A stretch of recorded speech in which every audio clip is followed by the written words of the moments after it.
बिस्मिल्लाहिर्रहमानिर्रहीम। कुल हुवल्लाहु अहद अल्लाहु समद लम यलिद वलम यूलद वलम यकुल्लाहु कुफुवन अहद। मेरे बुजुर्गाने मोहतरम, दोस्त अहबाब, सुनने वाले देखने वाले सबको मेरा सलाम।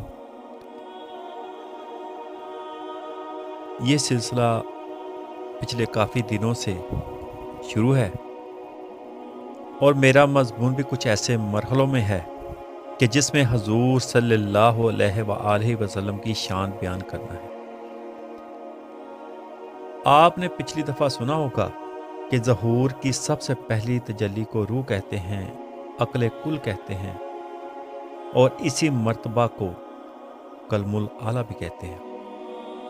ये तो आपने बारहा सुना होगा कि रूह वो मर्तबा है कुल्ला शैई अहसैनहु फी इमाम मुबीन। कुदरत ने हर शय लोहे महफूज पर लिखी है, यानी इल्म। काना वमा यकून लोहे महफूज पर लिखा हुआ है और कोई शख्स खुशको तर ऐसी चीज नहीं जो लोहे महफूज पर लिखी हुई ना हो। आपने ये भी सुना होगा कि लोहे महफूज पर वमा काना वमा यकून कलम ने लिखा है और कलम का नाम सुनते ही हमें तसव्वुर आता है कि कलम किसी नक्श लिखने वाली चीज का नाम है। और मैंने जिस मर्तबे को आज बयान करना है, यानी ज़हूर का पहला मर्तबा, ज़िल्ले इलाही, अमरे रब्बी, अमरे कुन, जैसे ज़ाते बारी ताला ने फरमाया, ए महबूब, तुमसे रूह के मुतल्लिक सवाल होता है, कह दे कि रूह अल्लाह का एक हुक्म है। ज़ाते बारी ताला ने रूह को अमरे रब्बी फरमाया। मैंने पिछली दफा अर्ज किया था कि रूह को अमरे रब्बी क्यों कहते हैं। ज़हूर से पहले इस तमाम कायनात का नक्शा इल्म में आया। नक्शे में सब कुछ शामिल है, सूरज, चांद, सितारे, जमीन, आसमान, जन्नत, दोज़ख, फरिश्ते, सब कुछ जो कायनात में पैदा होने वाला था इल्म में आ गया। इसे इल्म इलाही कहते हैं। हर चीज इल्म में आ गई जो ज़ाहिर होने वाली थी, तो वो तमाम चीजें ज़हूर से पहले जो इस वक्त तक ज़ाहिर हो चुकी हैं और जो आइंदा ज़ाहिर होंगी, तमाम रोशन हो गई हों। वो जो सूरतें ज़ाते बारी ताला के इल्म में आईं, वो कहां से आईं?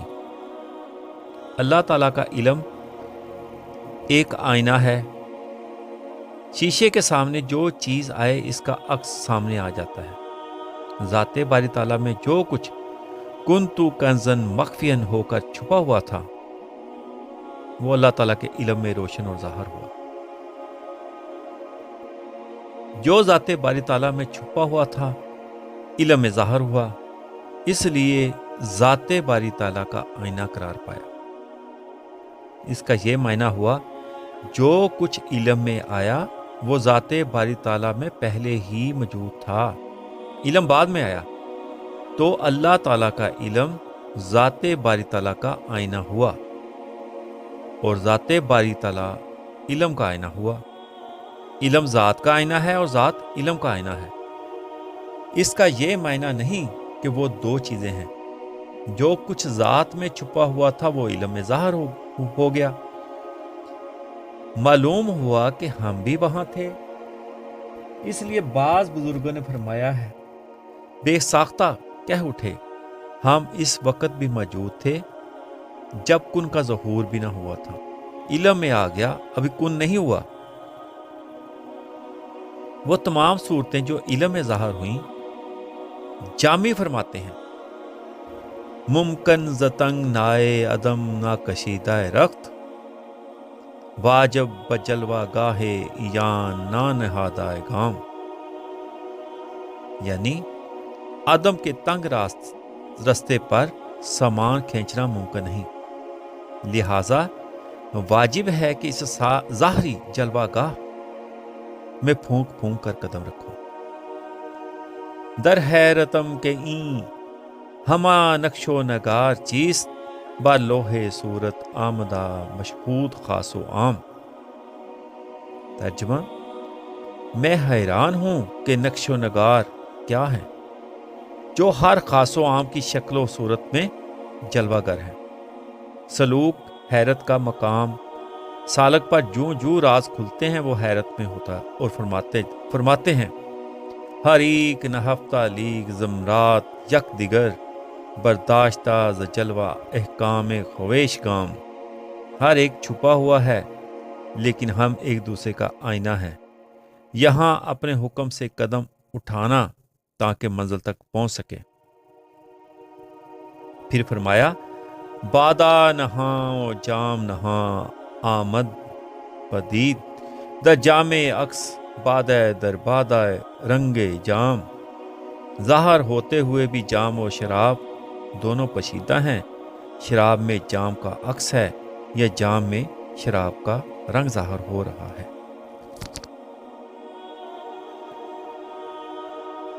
कायनात में ज़हूर ऐसे ही है कि हर सूरत में वो छुपा हुआ है। रूमी एक मिसाल देते हैं। एक बादशाह ने एक इमारत बनाई। वो नक्शोनगार के लिए रूमी और शामी कारीगर मंगवाए। दोनों दीवारों के दरमियान पर्दा कर दिया कि एक दूसरे को ना दे सके। वो हुक्म दिया कि नहायत खूबसूरत नक्शोनगार करो। दोनों तरफ काम होता रहा। शामी कारीगर अपने नक्शोनगार बनाने में मसरूफ रहे। वो नहायत खूबसूरत बेल बोटे बनाए, मगर रूमी नक्शोनगार बनाना नहीं जानते थे। इन्हें अपनी दीवार को साफ करना शुरू कर दिया। वो इसको आईने की इमारत बना दिया। जब काम मुकम्मल हो गया तो बादशाह ने शामियों का काम देखा। नहायत अच्छे नक्शोनगार थे। फिर रोमियों को कहा, तुम भी अपना काम दिखाओ। इन्होंने कहा, दरमियान से पर्दा उठा दो। पर्दा उठाया गया, देखा तो वही नक्शो निगार उन दीवारों में भी नजर आने लगे। बादशाह हैरतज़दा हुआ कि दोनों के नक्शो निगार में बाल बराबर भी फर्क नहीं। पूछा गया, ये क्या बात है? तो रोमियों ने कहा, शामी नक्शो निगार बनाते रहे और हम अपनी दीवारों को सिकल करके आईना बनाते रहे, इसलिए शामियों के नक्शो निगार हमारी दीवारों में आ गए, यानी कि एक दूसरे का आईना बनकर छुपे हुए हैं। मालूम हुआ इल्म में वही सूरतें आई जो ज़ात में छुपी हुई थी। इसलिए इल्म ज़ात का आईना था और ज़ात इल्म का आईना। ज़हूर कैसे हुआ? बस पर्दा उठने की देर थी। पर्दा उठा और ज़हूर हो गया। ये वही सूरतें हैं जो ज़ात में छुपी हुई थी। ज़ाते बारी ताला ने इरादा किया, कहा कुन, बस हो गया। कुन फाया कुन होने की देर थी, पर्दा उठने की देर थी, सूरतें ज़ाहिर हो गई। इसी पहली तजल्ली को, पहले ज़हूर को रूह या अक्ल कुल कहते हैं। इस पहली तजल्ली को कलमुल आला भी कहते हैं। कलम इसलिए कहा कि वो तमाम नक्शो नगार अपने अंदर लिए हुए थे। ये तमाम कायनात के नक्शो नगार रूह में मौजूद थे, जैसे गुठली में दरख्त। इसको हम नूर पाक मोहम्मद मुस्तफ़ा सल्लल्लाहु अलैहि वसल्लम कहते हैं। हजूर सल्लल्लाहु अलैहि वसल्लम फरमाते हैं, अवलु मा खलक़ल्लाहु नूरी, सबसे पहले अल्लाह ताला ने मेरे नूर को पैदा फरमाया, यानी पहली तजल्ली मैं हूँ। अवलु मा खलक़ल्लाहुल कलम, सबसे पहले अल्लाह ताला ने कलम को पैदा फरमाया, यानी कलम भी इन्हीं को कहते हैं। और अवलु मा खलक़ल्लाहुल अक़ल, सबसे पहले अल्लाह ताला ने अकल को पैदा फरमाया, यानी इसी को अकल कहते हैं। ये तमाम हजूर सल्लल्लाहु अलैहि वसल्लम के ही मर्तबे और मकाम हैं। ख्वा कोई भी नाम ले ले, मर्तबे हजूर के ही हैं। ये हजूर सल्लल्लाहु अलैहि वसल्लम के मर्तबे हैं सारे। इस मर्तबे तक यानी कलमुल आला के मर्तबे तक और फिर कलमुल आला के मर्तबे से ज़ात तक यानी ज़ात से आमना की गोद तक हजूर के ही मर्तबे हैं। वो क्या जाने जिस पर ये मर्तबे खुले ही नहीं, जिसने किसी दरवेश के पास बैठने को शिरक जाना। हजरत बायजीद बस्तामी रहमतुल्लाह अलैह फरमाते हैं कि मैं सब मर्तबे तय कर गया, अलूहियत का मर्तबा भी तय कर गया, मगर हजूर सल्लल्लाहु अलैहि वसल्लम के खैमे की तनाब तक भी ना पहुंच सका। हजूर को आज तक असली मर्तबा में किसी ने देखा ही नहीं। जिसने देखा आमना की गोद या हजरत आयशा सदीका रजी अल्लाह ताला अन्हो की गोद तक देखा। खाने पीने के मर्तबे में देखा, मगर आंखों वाला ने ज़ात से लेकर आमना की गोद तक तमाम हजूर के ही मर्तबे देखे। वो किसी ने कहा है ना, राजदारे कुंतु कंजन मखफियन पर्दादारे आलम बातन मा। आप सल्लल्लाहु अलैहि वसल्लम कुंतु कंजन मखफियन के राजदान हैं और आलम बातन के पर्दादार भी हैं, जिसे मकाम जबरील कहते हैं, यानी जिसे सिदरतुल मुंतहा भी कहते हैं। दरवेश से पूछा जाए तो वो कहेगा कि मकाम है जहां तमाम नबियों, मुरसलों, वलियों और फरिश्तों की परवाज़ की इंतहा है। मर्तबा मलकूती की इंतहाई हद है, जहां जाकर फरिश्तों की सैर ख़त्म हो जाए, इसे सिदरतुल मुंतहा कहते हैं। वहां से जबरूती मर्तबा शुरू होता है, यानी हजूर का मर्तबा वहां से शुरू होता है। रूह का मर्तबा जबरूती मर्तबा है, इससे कोई शय बाहर नहीं। जब वो मुजमल थी तो इसको नूर और रूह पाक कहते थे, और जब इसकी तफसील हुई तो इसको लोहे महफूज कहते हैं। कलम और रूह दोनों हजूर के ही मर्तबे हैं। अब अगर कोई कहे कि हजूर सल्लल्लाहु अलैहि वसल्लम को इल्म नहीं था तो इसका क्या मुकाम है? अगर कोई चीज़ ज़ाहिर होती है तो क्या कलम और लोहे महफूज से अलग ज़ाहिर होती है, जिसे लोहे महफूज कहते हैं? अल्लाह वाले इसको आलम मसाल कहते हैं या आलम मलकूत कहते हैं। वो जो मलकूती आलम है, इसकी इंतहा को सिदरतुल मुंतहा कहते हैं, जिससे आगे कोई नहीं जा सकता। इससे आगे हजूर पाक का मर्तबा शुरू होता है। अभी तक वो अपने ही मकाम तक गए हैं, अभी तो और आगे जाना है। रूह कहाँ नहीं है? जब रूह के बगैर कोई जगह और चीज नहीं है और हजूर का ही नूर रूह है, तो हजूर हर जगह ज़ाहिर हुए। हजूर के नूर के बगैर कोई चीज ज़हूर नहीं कर सकती। हजूर को ख्वाब में देखने की कोशिश करने वालों, एक राज की बात बताता हूं कि मत कोशिश कीजिए, धोखा हो जाएगा, इस्तदराज हो जाएगा। ये सच है कि हजूर सल्लल्लाहु अलैहि वसल्लम की सूरत में शैतान नहीं आ सकता, मगर किस सूरत में?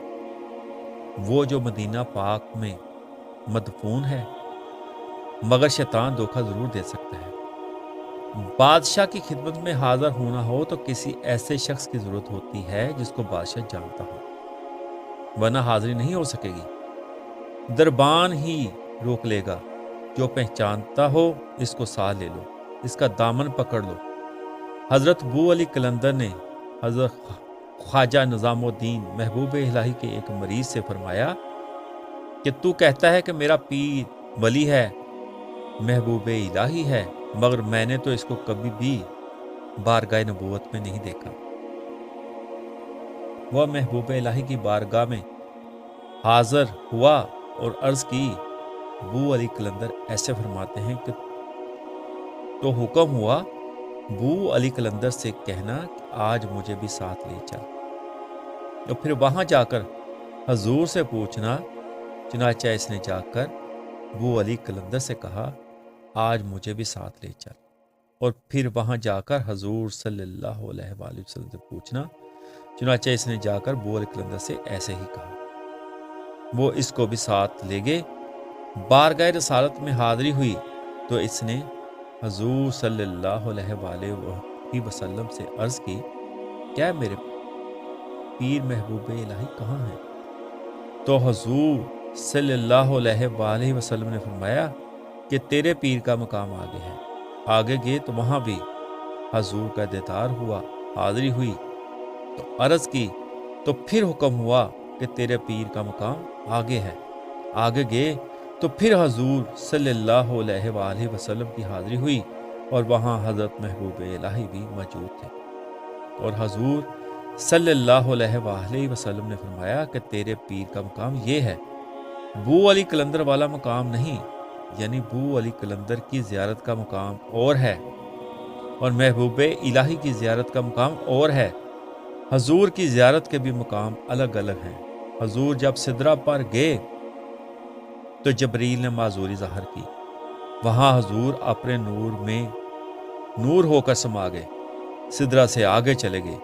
اب اللہ اور اس کا محبوب ایسے مقام پر ہے کہ درمیان میں کوئی پردہ نہیں، کیونکہ روح اور ذات کے درمیان کوئی پردہ نہیں۔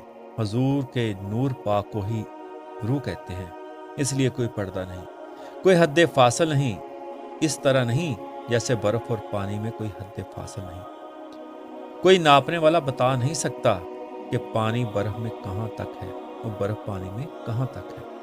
اسی طرح سمجھ میں نہیں آ سکتا کہ حضور اور ذات میں کیا فرق ہے، ذات میں حضور کہاں تک ہے اور حضور میں ذات کہاں تک، کوئی فرق نہیں۔ رومی فرماتے ہیں، در مقام میں لیما اللہ سیر نیست، وحدت محض است این جا غیر نیست۔ لیما اللہ کے مقام میں سیر نہیں ہو سکتی، کیونکہ یہ محض وحدت کا مقام ہے، یہاں غیریت نہیں۔ میں نے پچھلی دفعہ بھی کہا تھا کہ روح بے حد ہے اور ذات بھی بے حد ہے، اور پھر یہ دونوں کیسے ایک جگہ سما گئے، دونوں بے حد کیسے ایک جگہ سما سکتے ہیں؟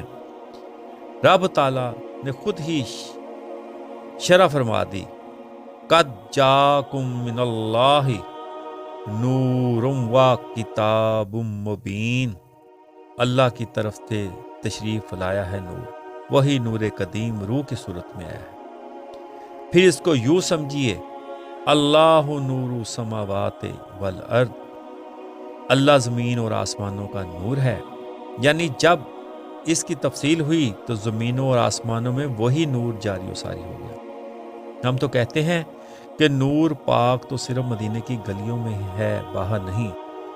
یہ تو مانا کہ وہ آمنہ کے گھر پیدا ہوئے، حلیمہ کی گود میں پلے، گلیوں میں پھرتے رہے، مسجد میں جاتے رہے، کھاتے رہے، پیتے رہے، بیویاں رکھی، مدینے کی گلیوں میں پھرنا تو مانتے ہیں، مگر جب دنا کی گلیوں میں گیا تو پھر نہ دیکھا۔ کیا عجب بات ہے!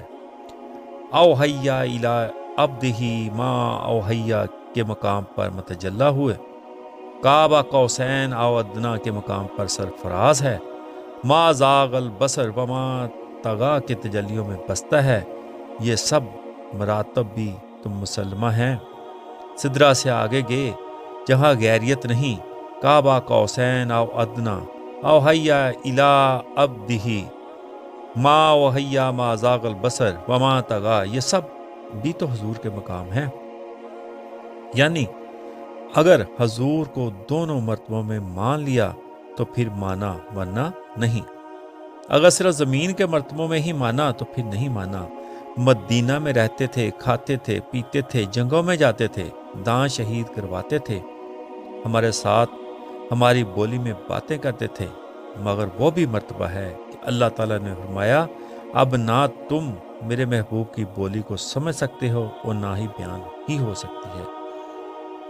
ذات باری تعالیٰ نے کہا کہ بولی تو تھی، باتیں بھی ہوئیں، مگر اس کا کسی بولی سے تعلق نہیں۔ فرمایا، جو باتیں ہوئیں سو ہوئیں، ان باتوں کے متعلق مت پوچھو۔ فرشتہ تو آ کر کہتا رہا، الف لام میم ذالک الکتاب لا ریب فیہ، عربی بولی میں عرض کی، جبریل نے عربی بول میں قرآن نازل فرمایا۔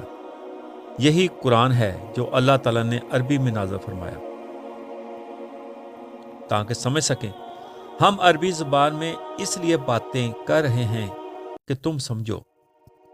جبریل لے کر آئے تو عربی زبان میں لے کر آئے۔ جب اس مرتبے میں پہنچے تو فرمایا کہ اب میرے محبوب اور میرے درمیان وہ گفتگو ہے جو جبریل بھی نہیں جانتا۔ مرتبہ روح جس میں نے کلم الاعلیٰ کہا، عقل کل کہا، جب سدرہ سے آگے گئے تو حضور اپنے مرتبہ میں گئے، اور حضور کا یہ مرتبہ ایسے ہی ہے جیسے برف کا تعلق پانی کے ساتھ یا حرف کا تعلق سیاہی سے ہو۔ روح کا تعلق ذات سے ایسے ہے جیسے برف کا تعلق پانی سے ہے۔ حضور روح کے مرتبہ میں ہیں، ایسا معلوم ہوتا ہے کہ حضور صلی اللہ علیہ وسلم جسم ہے اور ذات جان ہے۔ اس لیے اعلیٰ حضرت بریلوی سرکار فرماتے ہیں، حضور آگے بڑھے کیا ہوا، ما زاغ البصر وما طغی، اٹھے جو کسرے دنا کے پردے، کوئی خبر دے تو کیا خبر دے، وہاں تو جا ہی نہیں، دوئی کی نہ کہہ کہ وہ بھی نہ تھے، ارے تھے، اور تعلق ایسے ہے کہ حلول و اتحاد کے بغیر حضور صلی اللہ علیہ وآلہ وسلم ظاہر ہیں اور اب باطن ہیں۔ اعلیٰ حضرت بریلوی رحمت اللہ علیہ فرماتے تھے، بندہ ملنے کو قریب حضرت قادر گیا، لمحہ باطن میں وہ گمنے جلوہ ظاہر گیا، اپنے آپ کو آپ ہی دیکھنے چلا گیا۔ یہ مرتبہ ہے جسے پہلی تجلی کہتے ہیں۔ یہ پہلی تجلی ہے، نور پاک محمد رسول اللہ صلی اللہ علیہ وسلم ہے، کلم الاعلیٰ ہے، عقل کل ہے۔ اب تو فلسفیوں نے بھی مان لیا ہے کہ عقل ایک ہے اور ہر ایک میں اس کے ظرف کے مطابق ظاہر ہے۔ ہم نے نور پاک محمد مصطفیٰ صلی اللہ علیہ وآلہ وسلم سمجھ کر ایک مان لیا، یہ بھی بے حد ہے اور وہ بھی بے حد ہے۔ پانی برف کی صورت میں ہے، ظاہر ہو تو ایک ہی رہے گا۔ معلوم ہوا کہ صورت میں آئے تو محمد صلی اللہ علیہ وسلم ہیں، باطن میں ہو تو ذات باری تعالیٰ ہے، تنزیہ میں ہوئے تو رب ہے، تشبیہ میں ہے تو کہیں عبد القادر، کہیں معین الدین ہے، کہیں داتا گنج بخش۔ یہ تم پر احسان کیا کہ میں نے اپنا محبوب کو تم میں پیدا فرمایا، اس مرتبہ میں حضور کو کوئی نہیں دے سکتا۔ یہی وہ مرتبہ ہے جس میں ہم حضور کو دیکھ سکتے ہیں، اگر ظاہر نہ ہوتے تو کیسے دیکھتے۔ حضور آگے بڑھے کیا ہوا، ما زاغ البصر وما طغی، محبوب نے مجھے دیکھا، اس کی آنکھ تک نیچی نہ ہوئی۔ ذات باری تعالیٰ نے اس مرتبہ میں حضور کو ثابت کیا ہے۔ اگر ذات باری تعالیٰ یہ فرما دیتے کہ وہ مجھ میں فنا ہو گیا تو دیکھنے والا کون ہوتا؟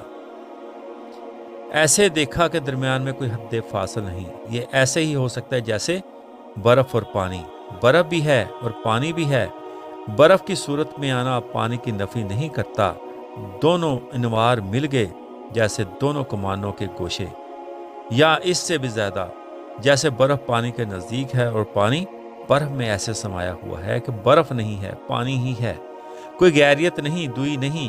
اگر کوئی پوچھے کہ پانی برف کے کس طرف ہے اور برف پانی کے کس طرف ہے تو وہاں طرف تو ہے ہی نہیں۔ وہاں باتیں کرنے کا یہ حال تھا کہ کوئی پردہ نہ تھا، نگاہوں کا بھی پردہ نہ تھا، دوئی اور غیریت نہ تھی۔ میں آپ کو روح کے مرتبے پر مبارکباد دیتا ہوں کہ اگر آپ سمجھ گئے تو حضور صلی اللہ علیہ وآلہ وسلم کے مقامات سمجھ گئے ہیں۔ ہر شے میں روح ہے تو نور مصطفیٰ صلی اللہ علیہ وآلہ وسلم بھی ہے، کیونکہ روح تو نور پاک محمد مصطفیٰ ہی کا نام ہے۔ جمال سامنے ہے مگر دیکھنے والے نہیں، نہ دیکھنے والوں کی آنکھیں چدیا گئی ہیں۔ ہمارے سننے، بولنے، دیکھنے وغیرہ میں وہی ہے۔ میرا بیان کرنا بھی مقام مصطفیٰ صلی اللہ علیہ وآلہ وسلم ہے اور آپ کا سننا بھی۔ علامہ اقبال سرکار قلندر لاہوری فرماتے ہیں، در دل مومن مقام مصطفیٰ است، آب روئے ماز نام مصطفیٰ است۔ مومن کے دل میں ہر وقت مقام مصطفیٰ رہتا ہے۔ ہماری آبرو محمد مصطفیٰ کے نام سے ہے۔ اگر آپ کو حضور کی بارگاہ میں حاضری منظور ہے تو ہر صورت میں خود حضور کو دیکھو، جب کوئی کسی کے عشق میں فنا ہوتا ہے تو ہر صورت میں وہی نظر آتا ہے۔